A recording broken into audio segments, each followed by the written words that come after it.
বুদ্ধ প্রতিরূপ দেশ দক্ষিণ থাইল্যান্ডের অর্থনৈতিক ও পর্যটন সমৃদ্ধ শহর হ্যাট ইয়াই আজ এক ভয়াবহ মানবিক বিপর্যয়ের মুখোমুখি। টানা অপ্রত্যাশিত ভারী বর্ষণের কারণে শহরের প্রধান সড়ক, বাজার, বাসাবাড়ি, শিক্ষা প্রতিষ্ঠান, শিল্প এলাকা সবকিছুই বন্যার পানিতে তলিয়ে গেছে। এক সময় যে শহর প্রাণচাঞ্চল্যে মুখর থাকত, আজ সেখানে নীরবতা, আতঙ্ক এবং অনিশ্চয়তায় ভরা মানুষের দীর্ঘশ্বাসী বাস্তবতা।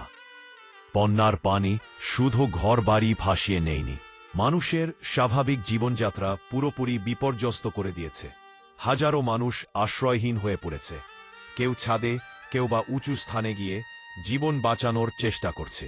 অনেক পরিবার কোনো রকমে শুকনো খাবার, বিশুদ্ধ পানি বা ওষুধ সংগ্রহ করেও বেঁচে থাকার লড়াই চালিয়ে যাচ্ছে।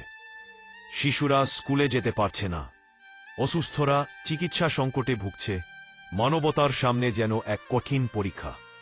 সরকার ও স্থানীয় প্রশাসন দ্রুত উদ্ধার অভিযান শুরু করলেও প্রবল স্রোত ও গভীর পানির কারণে অনেক স্থানে পৌঁছানো যাচ্ছে না।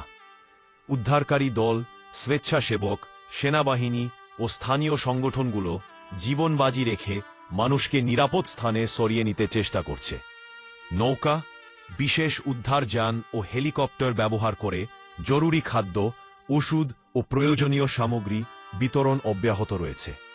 বন্যা হ্যাট ইয়াই এর অর্থনৈতিক কাঠামোকেও গভীরভাবে আঘাত করেছে। শহরের বাজার, দোকান, পর্যটন শিল্প, হোটেল ব্যবস্থা সবকিছু হঠাৎ থমকে গেছে। অনেকে তাদের জীবনের সঞ্চয় হারিয়ে ভবিষ্যৎ নিয়ে আতঙ্কে দিন কাটাচ্ছেন। বিশেষজ্ঞদের আশঙ্কা, পানির স্তর দ্রুত না কমলে ডিসেম্বরের মাঝামাঝি পর্যন্ত কিছু এলাকা পানির নিচে থাকতে পারে, যা শহরের পুনর্গঠনকে আরও দীর্ঘ ও জটিল করে তুলবে। প্রকৃতির এই ভয়াবহ রূপ মানুষের সামনে নতুন করে স্মরণ করিয়ে দেয়া। প্রকৃতির প্রতি অসচেতনতা, পরিবেশগত ভারসাম্য নষ্ট করা, জলবায়ু পরিবর্তনের প্রভাব কতটা ভয়ঙ্কর হতে পারে। মানুষের তৈরি অবকাঠামো যতই উন্নত হোক, প্রকৃতির সামনে তা মুহূর্তেই অসহায় হয়ে পড়ে। এ সংকটের মুহূর্তে আমরা যারা দূরে আছি তাদেরও মানবিক দায়িত্ব রয়েছে। ক্ষতিগ্রস্ত মানুষের পাশে দাঁড়ানো, সহায়তা পাঠানো এবং তাদের জন্য প্রার্থনা করা, এটাই এখন বৃহত্তর মানবতার পথ।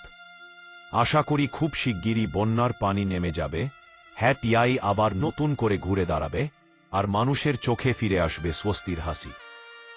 প্রকৃতি যতই কঠোর হোক, মানবতা কখনো হার মানে না। হ্যাট ইয়াই তারই আরেক প্রমাণ হয়ে উঠুক।